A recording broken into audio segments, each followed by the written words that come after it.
Start by opening n8n and going to the workflow where you want to use DeepSeek. Click the plus icon to add a new step. Then search for DeepSeek chat model and select it. Now we need to set up the connection. Click Select Credential, then choose Create New Credential. To do this, you'll need a DeepSeek API key. Here's how to get it. Go to deepseek.com, make sure it's just that and not chat.deepseek.com. In the top right, click API Platform. If you don't have an account yet, go ahead and create one. Now on the left-hand menu, click API Keys, then click Create New API Key. Give it a name like n8n and copy the key that appears.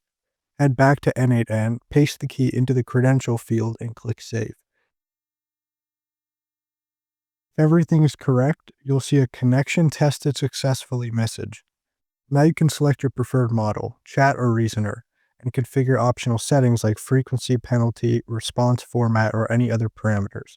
Once that's done, DeepSeek is now active inside your n8n workflow.